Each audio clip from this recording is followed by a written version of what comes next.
உலகெல்லாம் பயணம் செய்தும் உண்மையை காணவில்லை. உண்மைக்காக அலைந்த நான் உன்னிடத்தில் வந்தேன் அம்மா. உறவோடு காப்பாற்றி உண்மை காட்ட வேண்டும் அம்மா. உலகம் உன் அன்புக்காக ஏங்கியே தவிக்குதம்மா. உன்னை காண மூவுலகும் துடியாய் துடிக்குதம்மா. உன் சரணம் வணங்கிட உலகெல்லாம் கொதிக்குதம்மா. உளம் இறங்கி அன்பு காட்ட தாமதம் வேண்டாமம்மா. ஓம் அமிர்தேஸ்வரி நமக. ஓம் நம சிவாயா. ஸோ இன்னைக்கு அருள்மொழிகளில் நம்ம என்ன டாபிக் பார்க்க போகிறோம் அப்படின்னா, குழந்தைகளிடத்தில் நல்ல குணங்களை உருவாக்குதல். ஸோ நேற்று நம்ம பார்த்தோம், 2 டேஸாக என்ன பார்த்துட்ருக்கோம் அப்படின்னா, மேலை நாடுகளில் இருந்து வந்த ஃபாரினர்ஸ் கிட்ட அம்மா பேசிக்கிட்டு இருக்காங்க. அப்போது என்ன கேட்டாங்க அப்படின்னா, எங்களுக்கு ஞான மார்க்கம் சிறந்ததா அப்படின்னு கேட்டதுக்கு அம்மா சொன்னாங்க, பக்தியே சிறந்தது அப்படின்னு சொன்னாங்க. ஸோ பக்தி மூலமாக தான் அன்பை வளர்க்க முடியும். அன்பு இருந்துருச்சு அப்படின்னாலே ஆட்டோமேட்டிக்காக நம்ம அடைய வேண்டியதை அடையிறதுக்கு சுலபமாக இருக்கும். இறைவன் அடையிறதுக்கு பக்தி மார்க்கம் ரொம்ப எளிமையாக இருக்கும் அப்படின்னு சொல்லியிருந்தாங்க இல்லையா. ஸோ இன்னைக்கு அதை கேட்டுட்டு இருந்த ஒரு பெண்மணி அதை அக்செப்ட் பண்ணதுக்கப்புறம் திரும்பவும் அம்மா அவங்களுக்கு என்ன சொல்லித்தராங்க அப்படின்னா, குழந்தைகளிடத்தில் நல்ல குணங்களை உருவாக்குதல். மேலை நாட்டவர்களில் ஒரு பெண்மணி அம்மாவின் கருத்தை ஏற்றுக்கொண்டு, மேலை நாட்டவர்களில் பெண்மணி ஒருவர் அம்மாவின் கருத்தை ஏற்றுக்கொண்டு, மேலை நாட்டவர்களுக்கு அம்மாக்குரிய பக்தி மார்க்கம்தான் மிகவும் பொருத்தமானது. என் சொந்த அனுபவத்திலிருந்தே எனக்கு அன்பு எவ்வளவு குறைவாக இருக்கிறது என்பதை நான் அறிவேன். ஆண்களை அப்படியே பின்பற்றும் முயற்சியில் மேலை நாட்டு பெண்களாகிய நாங்கள் எங்கள் உன்னதமான பெண்மை குணங்களை இழந்துவிட்டோம். இது மிகவும் வேதனைக்குரியதாகும். எங்களுக்கு தேவையானதெல்லாம் அன்பையும் பொறுமையையும் அடிப்படையாக கொண்டு ஒரு வாழ்க்கையை வாழ்வதே ஆகும் என்றார். ஸோ பாருங்க, இப்போ அவங்க அக்செப்ட் பண்ணிட்டாங்க. ஸோ அவங்களே சொல்றாங்க, அம்மா சொன்னதை கேட்டதுக்கு அப்புறம் அந்த பெண்மணி யோசிச்சிருக்காங்க, ஆமால நம்ம அந்த பெண் தன்மையை இழந்துட்டு ஆண் மாதிரியே இருக்கணுன்றது தான் நம்ம ஃபாலோ பண்ணியிருக்கோம். ஏன்னா ஆண்கள் பாருங்களேன், பொறுப்பு அப்படின்றத தாண்டி அவங்க ஒரு ஜாலியாக இருக்கணும், ஹாப்பியாக இருக்கணும், ஃப்ரெண்ட்ஸ் கூட வெளில போகிறது, இந்த குடும்ப பொறுப்பு அப்படின்றத தாண்டி எல்லாரையும் சொல்லலை. பட் குடும்ப பொறுப்பு அப்படின்றத தாண்டி அவங்களுக்கு அந்த என்ஜாய் பண்ணணும், அந்த இது கொஞ்சம் டிஃப்ரெண்ட்டாக இருக்கும் இல்லையா. ஸோ அதை பார்க்குற பெண்கள் என்ன பண்ணுறாங்க அப்படின்னா, நீ மட்டும் தான் அப்படி இருக்கணுமா, நானும் அப்படி இருக்கணும், அது என்ன நீ மட்டும் ஜாலியாக என்ஜாய் பண்ணுறது, நாங்கள் மட்டும் இங்கே நானும் ஈக்குவாலிட்டி எனக்கு வேணும், நீ மட்டும் ஃப்ரெண்ட்ஸ் கூட வெளில போவியா, நீ மட்டும் அங்கே போகலாமா, ஓ நான் மட்டும் குழந்தை பெற்றுட்டா வீட்லேயே இருக்கணுமா, இது என்ன இது சட்டம் அப்படின்னு பெண்கள் என்ன பண்ணுறாங்க அப்படின்னா, ஆண்கள் மட்டும் என்ஜாய் பண்ணுறாங்க, நான் ஏன் என்ஜாய் பண்ணக்கூடாதுன்ற தாட் பெண்களுக்கு வந்துடுது. ஆண்களும் ஒரு பெண்ணை மனைவியா ஒரு தாய் ஸ்தானத்தில் ஒரு பெண்ணுக்கு கொடுக்க வேண்டிய மரியாதையை கொடுத்து அவங்களும் நம்மளை பெருமைப்படுத்தி இதுதான் ஒரு பெருமையான விஷயம்ன்றத நம்மளுக்கு அந்த தாழ்வு மனப்பான்மை வராத அளவுக்கு நம்மளை நடத்தி, ஸோ 2 பேருக்கு விட்டு கொடுக்கணும் இல்லையா. நம்மளும் அவங்கள பார்த்து நிறைய விஷயங்கள் இப்படிதான் நான் நடந்துப்பேன்னு சொல்லக்கூடாது, அவங்களும் நீ வீட்டில் தான் இருந்தாகணும், நீ எங்களை மாதிரிலாம் இருக்கக்கூடாதுன்னு சொல்லக்கூடாது. கரெக்ட் தானே. இங்கே ஆண் ஆதிக்கம் பெண் ஆதிக்கம் அப்படிதான் பேசுறாங்களே தவிர்த்து ஒருத்தருக்கு ஒருத்தர் எப்படி விட்டு கொடுத்து, ஒருத்தருக்கு ஒருத்தர் எப்படி புரிஞ்சுக்கிட்டு, ஒருத்தருக்கு ஒருத்தர் எப்படி மரியாதை கொடுத்து வாழணும் அப்படின்றது இங்க இருக்க மாட்டேங்குது. கரெக்ட் தானே. அதனாலதான் இந்த ப்ராப்ளமே. அப்போ பெண்கள் என்ன பண்ணிடுறாங்க, ஓகே நீ எவ்வளவு என்ஜாய் பண்ணிக்கிட்டு இருக்க, உனக்கு பொறுப்பே இருக்க மாட்டேங்குது, நான் மட்டும் பொறுப்பா நடந்துக்கணும், எதுக்கு நானும் உன்ன மாதிரியே நடந்துக்கிறேன்னு அந்த ஈக்குவாலிட்டியை பகிரணும்னு தவறான ஒரு வழியில போயிட்டு பெண்ணுக்கே உண்டான அந்த குணங்களை இழந்துடுறாங்க. ஓகேவா. இப்ப அம்மா சொல்றாங்க பாருங்க. அம்மா தொடர்ந்து கூறினார், மேலை நாட்டு சமுதாயத்திற்கு வேண்டிய அடுத்த குணம் பொறுமை என்பதை சொல்ல இருந்தேன். குழந்தைகளே, ஒரு தாய்க்கு தன் குழந்தைகளை வளர்க்க மிகுந்த பொறுமை வேண்டும்.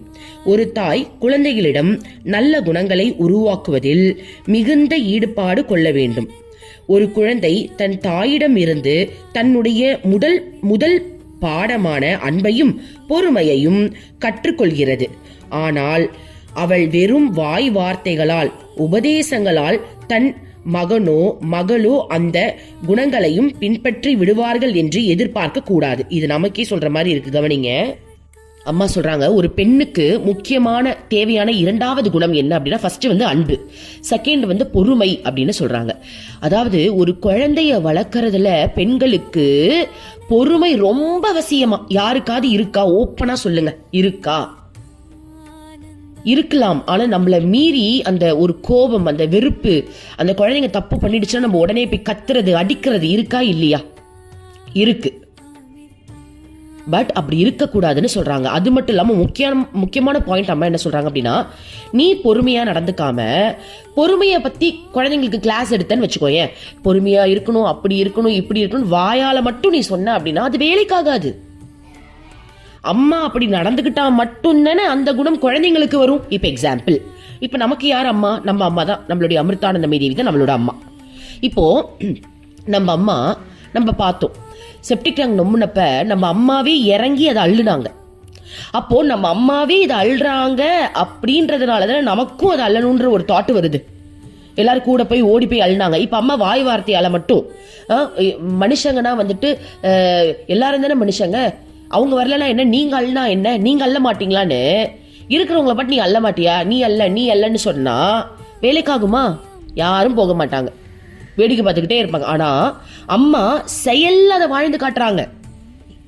அம்மாவோட அருள்மொழிகள் உபதேசமிருதம் படிக்கிறதன் மூலமா அம்மா எவ்வளவு விஷயங்கள் இறங்கி அதை செயல்ல நம்மளுக்கு காட்டிக்கிட்டு இருக்காங்க. கரெக்ட் தானே?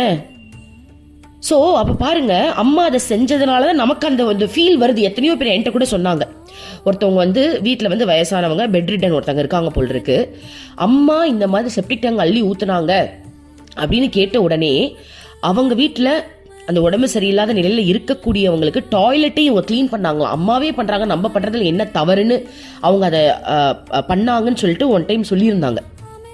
அப்ப எவ்வளவு பெரிய மாற்றங்கள் ஒருத்தவங்களுக்கு வருது இல்லையா? வாய் வார்த்தையால அம்மா சொல்லல, எல்லாத்தையும் வாழ்ந்து காட்டுறாங்க. அம்மாவை பாருங்க, பெருக்குறாங்க, குப்பை அள்ளுறாங்க, வாரி கொட்டுறாங்க, கல்ல தூக்குறாங்க. அம்மாவா இல்லையா? நம்ம பார்த்துட்டு தானே இருக்கோம். அம்மா இறங்கி வேலை செய்யும் போதுதான் நமக்கு அந்த ஃபீல் நமக்கு வருது. அப்ப நமக்கே இப்ப அம்மா பண்ணாதான் வருது அப்படின்னா நம்ம பெத்த குழந்தைங்களுக்கு நம்ம பண்ணாம எப்படி வரும்? அப்ப நம்ம பொறுமையா இருந்து காட்டணும், அமைதியா இருந்து காட்டணும். சோ வாய் வார்த்தையால சொன்னா பார்த்தாது, நம்ம வாழ்ந்து காட்டணும்னு அம்மா சொல்றாங்க. அப்போ உங்களுக்கும் உங்க வீட்டுல யாருக்காவது ஏதாவது ஒரு ப்ராப்ளம் வருது அப்படின்னா நீங்க பொறுமையா இருந்து எப்படி ஹேண்டில் பண்றீங்க அப்படின்றத வச்சுதானே அந்த குழந்தைங்க அதை கத்துப்பாங்க. அம்மாவா இல்லையா?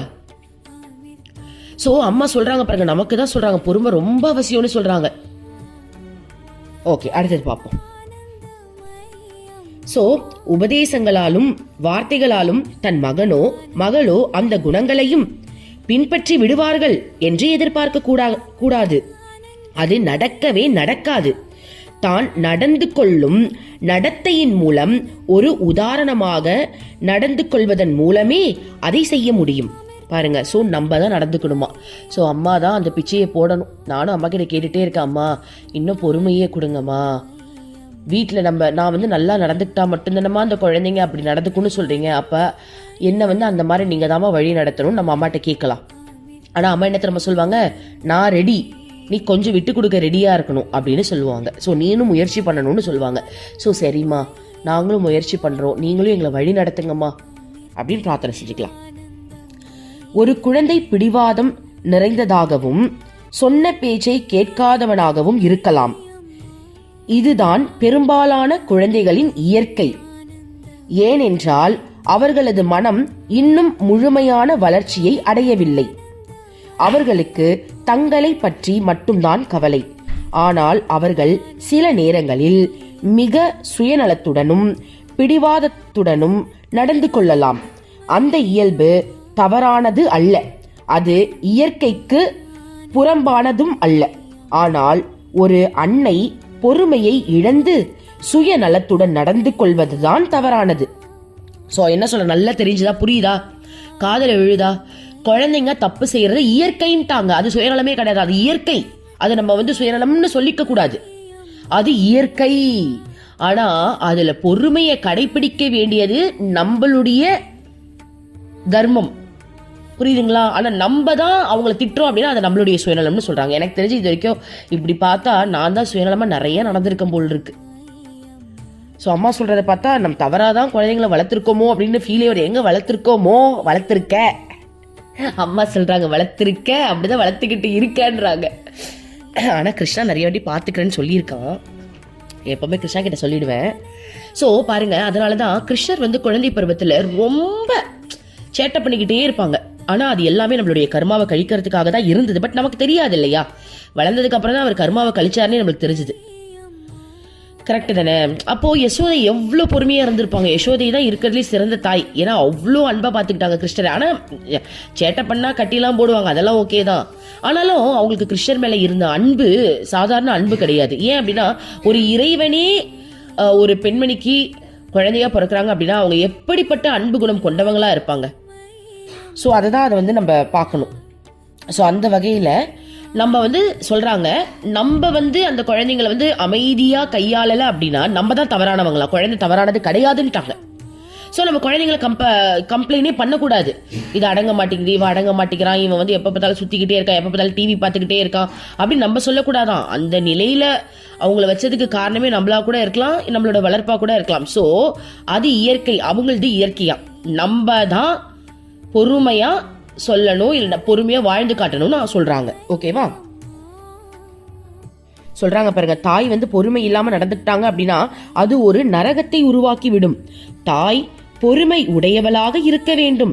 இந்த பூமியை போல பொறுமை உடையவளாக இருக்க வேண்டும். நல்லா தெரிஞ்சுக்கோங்க, அம்மா எதோட கம்பேர் பண்றாங்க போல, பூமியோட கம்பேர் பண்றாங்க பாருங்க. பூமிக்கு இருக்கக்கூடிய பொறுமை நமக்கு இருக்கணுமா? பர்சன்டேஜ் போடுங்க, எவ்வளவு பர்சன்டேஜ் உங்களுக்கு இருக்கு? பூமிக்கு ஈக்குவலா உங்களுக்கு பொறுமை இருக்கா? நான் சொல்றேன், எனக்கு 0% பா. பூமிக்கு ஈக்குவலான பொறுமையே இல்லை. பூமி எவ்வளவு பொறுமைசாலி, எப்படி சொல்றது? நம்ம குத்துறோம், அடிக்கிறோம், அதுலயே எச்சையை துப்புறோம், இதுல வேற பாம்பு வச்சு வந்து நம்ம வந்து இடத்தெல்லாம் தகர்க்கிறோம். ஆமாவா இல்லையா? இப்ப கூட பாருங்க, ஈரானுக்கும் இஸ்ரேலுக்கும் அமெரிக்காவுக்கும் எவ்வளோ ஒரு போர் நடக்குது. ஸோ எல்லாம் பாம்பு வச்சு தகர்த்துக்கிட்டு இருக்காங்க. ஸோ அப்போ இந்த பூமி எந்த அளவுக்கு வலியை தாங்குது. அப்படிப்பட்ட பொறுமை நமக்கு இருக்கணுமா? அது ஏன்னு ஒரு வார்த்தை கூட சொல்லலை பாருங்க. அது ஏன்னு சொல்லுதா? அது உம்னா மூஞ்சி மாதிரி அப்படியே கிடக்குது. பூமாதேவி பாவம் கிருஷ்ணர் கிட்ட தான் சொல்லிட்டு அழுதுட்டு இருக்கும் போல, கிருஷ்ணா எனக்கு வலி தாங்க முடியல, கிருஷ்ணா என் மேலேயே குண்டை தூக்கி வீசுறாங்க கிருஷ்ணான்னு. எனக்கு தெரிஞ்சு பெருமாள் கிட்ட தான் அதை சொல்லிக்கிட்டு இருக்கும் போல் இருக்கு. அந்த மாதிரி நம்மளும் கடவுள் கிட்ட வேணா சொல்லிக்கலாம். ஆனா பூமிக்கு நிகரான பொறுமை ஒரு பெண்ணுக்கு தன் குழந்தை வளர்க்கறதுல இருக்கணும்னு அம்மா சொல்றாங்க. அப்ப அது எப்பேற்பட்ட பொறுமையா இருக்குன்னு நினைச்சு பாத்துக்கோங்க. அப்ப என்னெல்லாம் சொல்ல போனா ஐ எம் 0% தான் நான் சொல்லுவோம் போல் இருக்கு. இன்னும் 1% கூட வரலன்னு நினைக்கிறேன். ஓகே, அடுத்தது, தந்தையும் தாயை போலவே குழந்தைகளை வளர்ப்பதில் மிகுந்த அக்கறை உள்ளவர்களாக இருக்க வேண்டும். தந்தைக்கு மிகுந்த பொறுமை வேண்டும். தந்தை பொறுமையை இழந்து விட்டால் குழந்தையின் கள்ளம் கபடமற்ற தன்மையும் அவனது நம்பிக்கையும் பாதித்துவிடும். பாருங்க, அதாவது இது பெண்ணுக்கு மட்டும் உரியதல்ல, ஆணுக்கும் உரியது நம்ம சொல்றாங்க. ஆண்களும் பொறுமை இல்லாம நடந்துக்கிட்டோம் அப்படின்னா குழந்தைகள் என்ன ஆயிடுவாங்களாம், கள்ளம் கபடமற்ற தன்மை அவங்களுக்குள்ள போயிடுமா. அந்த கள்ளம் கபடமற்ற தன்மை போயிட்டு அவங்களுக்கும் அந்த திருட்டு வேலை வந்துருன்றாங்க.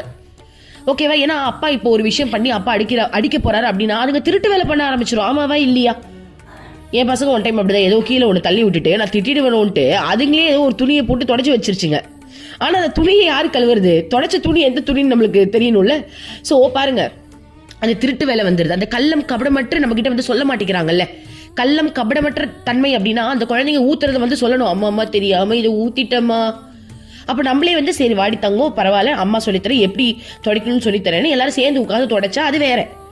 ஆனா நான் கோபத்தோட, அம்மா அதுதான் சொல்றாங்க, நம்ம கோபத்தோட டேய் ஏன்டா இப்படி பண்ண அறிவு கட்டவனேன்னு சொல்லிட்டு ஒரு அடி 4 அடி அடிச்சோன்னு வச்சுக்கோங்களேன், அந்த குழந்தைக்கு இருக்கக்கூடிய அந்த கள்ளம் கபடமற்ற அந்த தன்மை மறைஞ்சு போய் அந்த குழந்தை வந்து பொய் சொல்லலாம், இதுல இருந்து தப்பிக்கிறதுக்கு நம்ம ஏதாவது ஒரு திருட்டு வேலை பண்ணலான்ற எண்ணம் அந்த குழந்தைக்கு வளர்ந்துரும். அதுதான் அம்மா சொல்றாங்க, குழந்தையின் கள்ளம் கபடமற்ற தன்மையும் அவனது நம்பிக்கையும் பாதித்து விடும். சோ அந்த குழந்தைக்கு நம்பிக்கை போயிடுமா. தாய் மேல தந்தை மேல இருக்கக்கூடிய நம்பிக்கைய நம்மளே அழிச்சிடுறோம். ஓகேவா? என்ன நம்பிக்கை போயிடுது? இப்ப ஸ்டார்டிங்ல ஒரு குழந்தை ஒரு விஷயம் தப்பு பண்ணிட்டு அதை நம்ம கிட்ட சொல்லுதா, சோ நம்ம கிட்ட மறைக்குது. இப்பயே மறைச்சா ஃபியூச்சர்ல அந்த குழந்தைங்களுக்கு இருக்கக்கூடிய அந்த குணமாற்றம், இயற்கை மாற்றத்தெல்லாம் எப்படி நம்ம கிட்ட ஷேர் பண்ணுவாங்க? மன தடுமாற்றம்லாம் வரும். 16 வயசுல அந்த குழந்தைங்களுக்கு ஒரு ஃபீல் வருது அப்படின்னா அது நல்லது கெட்டது அப்படின்றத நம்ம எடுத்து சொல்லக்கூடிய நிலையில இருக்கிறோம் அப்படின்னா அந்த குழந்தைங்க நம்ம கிட்ட சொல்லுவாங்களா? சின்ன வயசுலயே அந்த குழந்தைங்க நம்ம கிட்ட பேச பயந்துட்டாங்க, அம்மா கிட்ட சொன்னா ஒரு பிரயோஜனமும் கிடையாதுன்ற ஒரு தாட் அவங்களுக்கு வந்துருச்சு அப்படின்னா, இளம் வயதில் அவங்கள பாதுகாக்கிறதுக்கு யாரு இருக்கா? சோ அதனால அம்மா சொல்றாங்க, அந்த கள்ளம் கபடமற்ற தன்மையும் நம்பிக்கையும் பாதித்து விடுமா. அந்த நம்பிக்கையே இருக்காதான். நம்பிக்கை பெத்தவங்க மேல முதல்ல நம்பிக்கை வரல அப்படின்னா எங்க இருந்து அந்த குழந்தைங்களுக்கு இறைவன் மேல வரப்போகுது? கரெக்ட் தானே? எல்லாமே பாதித்து விடும்னு சொல்றாங்க. இதன் விளைவாக அந்த மகனோ மகளோ பொறுமை இழந்தவர்களாகவும் பிடிவாதக்காரர்களாகவும் வளருவார்கள். பொறுமை என்றால் என்ன என்பதையே உணராதவர்களாக வளருவார்கள். ஏனென்றால் நடைமுறையில் அவர்களுக்கு பொறுமை என்றால் என்ன என்று யாரும் வாழ்ந்து காட்டவில்லை. சோ அம்மா சொல்றாங்க பாருங்க, பொறுமை அப்படின்றது வாயில சொன்னா பத்தாதான், அதை வாழ்ந்து காட்டுறதுக்கு ஆள் வேணுமா. தாய் தந்தையர் தான் பொறுமைனா என்னன்றத வாழ்ந்து காட்டணுமா. இது படிக்கும் போது எனக்கு ஒரு ஞாபகம் வருது பாருங்க. அப்துல் கலாமுடைய தந்தை ஒரு நாள் சாப்பிடும்போது அப்ப அவங்களுடைய அம்மா ஒரு சப்பாத்தி செஞ்சு கொடுத்தாங்களாம். அந்த சப்பாத்தி தீஞ்சு போயிடுச்சான். ஆனா அப்பா ஒரு வார்த்தை கூட ஏன் இது கருகுச்சு அப்படின்னு கேட்காம அந்த சப்பாத்திய சாப்பிட்டாராம். அப்போ அப்துல் கலாம் கேக்குறாங்களா, என்னப்பா இதை நீங்க சாப்பிட்டீங்க அப்படின்னும் போது அந்த தந்தை சொல்றாராம், அம்மா பாவம் இல்ல, அம்மா கஷ்டப்பட்டு சப்பாத்தி சுட்டாங்கல்லப்பா, ஒண்ணு தானே தீர்ந்துச்சு, மத்த எதுவுமே தீயல, அதனால அம்மா பொறுமையோட அதை பொறுத்துக்கிட்டேன்னு சொன்னாங்களாம். அதனாலதான் என்னமோ தெரியல அப்துல் கலாம் அவ்வளவு சூப்பரா வளர்ந்துருக்காரு பாருங்க. அவங்க அப்பாக்கு எவ்வளவு பொறுமை பாருங்க.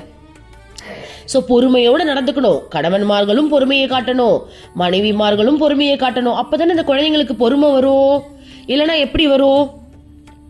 சோ என்ன பாயிண்ட் அப்படின்னா, பொறுமை என்பது வாயில பொறுமையாருன்னு சொன்னா பத்தாதான், நடைமுறை வாழ்க்கையில நம்ம வாழ்ந்து காட்டினா மட்டும்தான் அந்த குழந்தைங்க பொறுமையை கத்துப்பாங்களாம். இல்லைன்னா கத்துக்கவே மாட்டாங்க. அந்த குழந்தைங்களை பிளேம் பண்ணவே பண்ணாதீங்க. யாராவது என் குழந்தை அடங்கவே இல்லைன்னு சொல்லாதீங்க, அப்ப நீ தான் அடங்கல. இப்ப யாராவது உங்ககிட்ட என் குழந்தை அடங்கவே மாட்டேங்குது, ஏதாவது சொல்யூஷன் சொல்லுங்க அப்படின்னா நீ முதல்ல பொறுமையா இருன்னு சொல்லுங்க. ஓகேவா? அதோடைய பதில் என்ன அப்படின்னா, நீ பொறுமையா இருக்கியா, நீ முதல்ல வாழ்ந்து கட்டு, அதுக்கப்புறம் உன் குழந்தை அதை பார்த்து கத்துக்கோ, அவ்வளவுதான், முடிஞ்சிருச்சு. சமுதாயத்தில் அவர்கள் சிரமப்படுவார்கள். நண்பர்கள் அவர்களிடம் பொறுமையாக நடந்து கொள்ள மாட்டார்கள். பொறுமை இல்லாத ஒரு பையன் அல்லது பெண்ணிடம் சமுதாயம் பொறுமையுடன் நடந்து கொள்ளாது. பிள்ளைகளுக்கு பெற்றோர்களிடம் இருந்து பொறுமையையும் அன்பையும் கற்றுக்கொள்ளும் வாய்ப்பு கிடைக்காவிட்டால் அவர்கள் வேறு யாரிடம் அவைகளை பற்றி அறிந்து கொள்ள முடியும்? தாய் தன் குழந்தைகளிடம் அன்பாகவும் பொறுமையாகவும் நடந்து கொண்டால் வளர்ந்த பின் அவர்களும் அதே அன்போடும் பொறுமையோடும் நடந்து கொள்வார்கள். ஆனால் தாய் அப்படி நடந்து கொள்ளாவிட்டால் பிள்ளைகளும் அப்படி நடந்து கொள்ள போவது இல்லை. ஏனென்றால் அந்த அன்பு பொறுமை என்றால் என்னவென்றே அவர்களுக்கு அறியவில்லையே. அதனால் குழந்தைகளை குறை கூற முடியாது. சோ அம்மா அழகா சொல்யூஷனே சொல்லிட்டாங்க. குழந்தைகளை நீ குறை சொல்லவே சொல்லாத, நம்ம வாழ்ந்து காட்டணும். சரி, ஓகே, இது வரைக்கும் நம்ம எப்படி இருந்தோமோ முடிஞ்சது முடிஞ்சிருச்சு. இனிமேலுக்காவது இன்னும் மிச்ச மீதி இருக்கக்கூடிய வயசுல அவங்க நம்ம கிட்ட இருந்து பொறுமையை கத்துக்கிட்டோம். இனிமேலுக்காவது அன்பனா என்னன்னு அந்த குழந்தைங்க நம்ம கிட்ட இருந்து கத்துக்கிட்டோம். சோ வளர்ந்துட்டாங்க, நான் மிஸ் பண்ணிட்டேன், இப்ப என் குழந்தைக்கு 16 வயசு ஆயிடுச்சு, 18 வயசு ஆயிடுச்சு, நான் இனிமேலுக்கு எங்க இருந்து நான் பொறுமையா இனிமேலுக்கு எங்க இருந்து அது எங்க இருந்து கத்துக்க போகுது? பரவாயில்ல, நம்மளாவது முதல்ல அதை கத்துப்போம். அவங்க கத்துக்கிறாங்களோ இல்லையோ, நம்ம பொறுமைனா என்னன்னு கத்துப்போம். நம்ம அன்பா எப்படி வாழ்றதுன்னு கத்துக்கலாம். சோ எல்லாரும் சபதம் எடுத்துக்கலாமா, கத்துக்கலாமா? சரியா? பொறுமை இதெல்லாம் நம்மளுக்கு ஒரு டெஸ்ட் நம்ம நினைச்சுக்கலாம். நம்ம கணவனே நம்ம கிட்ட கத்தி பேசினா கூட நம்ம பொறுமையா எப்படி பேசுறதுன்னு கத்துக்கலாம். அப்புறம் அம்மாவுடைய பிள்ளையா இருந்துகிட்டு இது கூட பண்ணலன்னா எப்படி? அப்ப ஃபெயில் தானே வாழ்க்கையில. கரெக்ட் தானே? அம்மாவுடைய பிள்ளைகளா இருந்துட்டு நம்ம இதெல்லாம் பண்ணாம வேற என்னத்த பண்ண போறோம்? சோ அம்மா வேணும், எனக்கு கடவுள் வேணும், கிருஷ்ணா வேணும்னு சொல்ல தெரிஞ்ச நமக்கு அவங்க வேணும் அப்படின்னா முதல்ல குடும்பத்துல பொறுமையா பேசு. அப்போ நம்ம இதெல்லாம் வாழ்க்கையில செயல்படுத்தணும். இது வரைக்கும் என் குழந்தைங்க கிட்ட நான் பொறுமையா நடந்துக்கல அப்படின்னாலும் இனிமேலுக்கு அது எத்தனை வயசு அந்த குழந்தைங்களுக்கு ஆனாலும் சரி, இனிமேலுக்காவது நான் பொறுமையா நடந்துக்கிட்டு அந்த குழந்தைங்களுக்கு பொறுமைனா என்னன்னு வாழ்ந்து காட்ட போறேன். வாழ்ந்து காட்டிட்டு அதுக்கப்புறம் அதை நான் எக்ஸ்பிளைன் பண்ண போறேன். அவ்வளவுதான். அப்ப அந்த குழந்தைங்க அந்த பொறுமையை கத்துக்கும். ஓகேவா? அடுத்தது பார்க்கலாம். குழந்தைகள் வளரும்போது அவர்களுக்கு என்ன கற்றுத்தரப்பட்டதோ, எதை அனுபவித்துக் கொண்டு அவர்கள் வளர்ந்தார்களோ அதையே வளர்ந்த பின் வெளிப்படுத்துவார்கள். எனவே நீங்கள் உங்கள் குழந்தைகளுக்காகவாவது எச்சரிக்கையாகவும் மிகுந்த கவனத்தோடும் நடந்து கொள்ள வேண்டும். நீங்கள் பேசும் ஒவ்வொரு வார்த்தையிலும் உங்கள் ஒவ்வொரு செயலிலும் நீங்கள் மிகவும் எச்சரிக்கையாகவும் கவனத்தோடும் இருக்க வேண்டும். ஏனென்றால் நீங்கள் சொல்கிற ஒவ்வொரு வார்த்தையும் நீங்கள் செய்யும் ஒவ்வொரு செயலும் உங்கள் குழந்தைகளின் மனதில் ஆழ பதிந்துவிடும். ஏனென்றால் அவர்கள் காண்கின்ற கேட்கின்ற செயலும் பேச்சுமாகும். அவையே அவர்கள் மனதில் அழியாமல் பதிகின்ற முதல் அனுபவங்களாகும். குழந்தைகளை தொடர்பு கொள்ளும் முதல் நண்பர் அந்த தாயே ஆவார். அதன் பிறகு தந்தை, அதன் பிறகு அண்ணன் அக்கா இவர்கள், அதன் பிறகு மற்ற எல்லா உறவுகளும். எனவே உங்கள் குழந்தைக்கு முன்னால் உங்கள் மனதை நன்றாக கட்டுப்படுத்தி கொள்ளுங்கள். அவர்கள் நல்ல முறையில் வளரக்கூடிய ஒரு நல்ல குடும்ப சூழ்நிலையை உருவாக்கி கொடுங்கள். இல்லை என்றால் நீங்கள் உங்கள் குழந்தைகளால் எதிர்காலத்தில் அதிகமான கவலைகளை அனுபவிக்க நேரிடும். புரிஞ்சிருச்சா? ஸோ அம்மா ஒட்டுமொத்தமா சொல்லிட்டாங்க, உங்க குழந்தைகளுக்கு நீங்க தான் வாழ்ந்து காட்டணும். ஸோ முதல்ல அம்மா அந்த மாதிரி நடந்துக்கணுமா, அடுத்தது அப்பா அப்படி நடந்துக்கணுமா, அடுத்தது அக்கா தங்கச்சி இவங்களெல்லாம் பார்க்குறாங்களே இவங்க தான் ஃபர்ஸ்ட். இவங்களாம் இப்படி நடந்துக்கும் போது அடுத்தது அந்த குழந்தை நல்லபடியா வளரும். இல்லை அப்படின்னா அந்த குழந்தை வளர்ந்ததுக்கு அப்புறம் அந்த குழந்தைய நினைச்சு கவலைப்பட வேண்டிய சூழ்நிலை உனக்கு அமைஞ்சிரும்னு சொல்லிட்டாங்க. முடிஞ்சிருச்சு. ஒரு நாள் அப்படிதான் எனக்கே கில்ட்டா ஃபீல் ஆயிடுச்சு. நான் குழந்தைங்களை சுத்தமாக வளர்க்கவே இல்லை அப்படின்னு ரொம்ப கில்ட்டாக ஃபீல் ஆயிடுச்சு. அப்போது நான் என்ன பண்ணேன், அம்மா கிட்ட டைஸ் உருட்டி கேட்டேன், அம்மா நான் உண்மையை சொல்லுமா, நீ என்ன சொன்னாலும் நான் அக்செப்ட் பண்ணுறேம்மா, நான் உண்மையாகவே குழந்தைங்களை உருப்படியாக வளர்க்கவே இல்லை தானே. அதாவது என்ன கேட்டால், அந்த எல்லா நாளும் கேட்கல, அன்னைக்கு நடந்த ஒரு சம்பவத்திற்காக தான் நான் கேட்டேன். அன்னைக்கு நடந்த ஒரு பர்டிகுலர் சம்பவத்துக்காக நான் அம்மாட்ட கேட்டேன், அம்மா நீ எது வந்தாலும் என்கிட்ட ஓப்பனாக சொல்லுமா, தப்புன்னா தப்புன்னு சொல்லிடுமா, இல்லை அம்மா பார்த்துக்கிறேன் ஒன்றும் தப்பு இல்லை அப்படின்னா நீ ஓகேன்னு சொல்லிடுமா அப்படின்னு டைஸ் உருட்டி கேட்டேன். அம்மா ஓகேன்னு சொல்லிட்டா, தப்புனே சொல்லலை.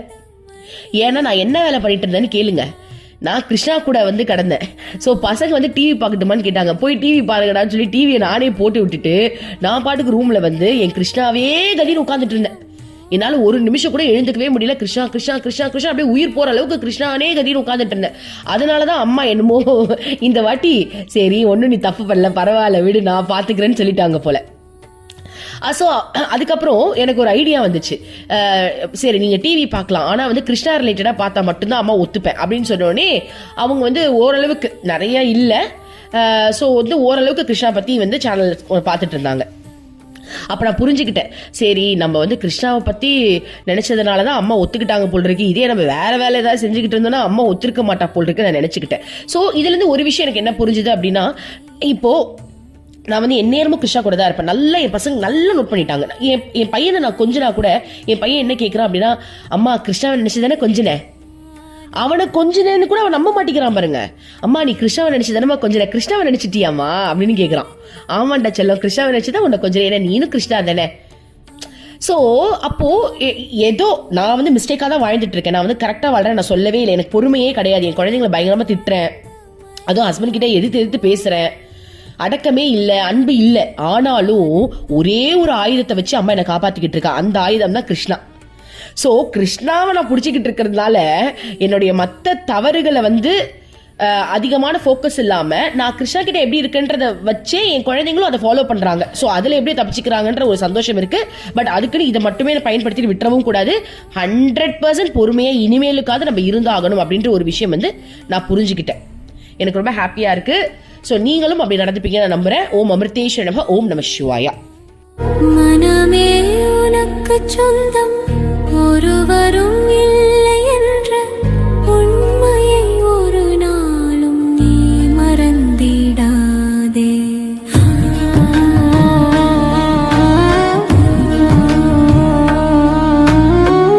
அர்த்தமற்ற கர்மங்களை செய்து கொண்டே சம்சாரத்தில் பயனின்றி நீயும் வீணாய் அலைகின்றாயே. காயமது மாயமது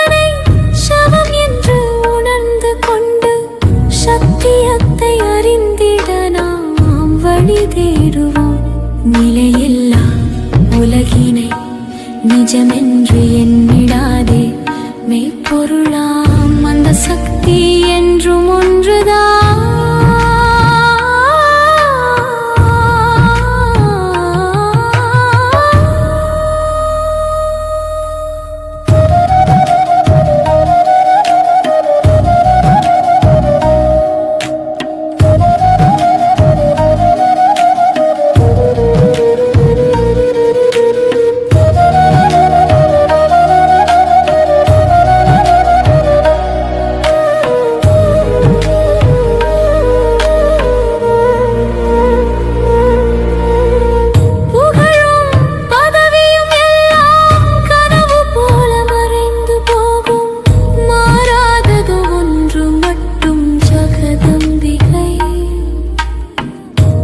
பாசமாயையில் மூழ்கி போகங்களை தேடி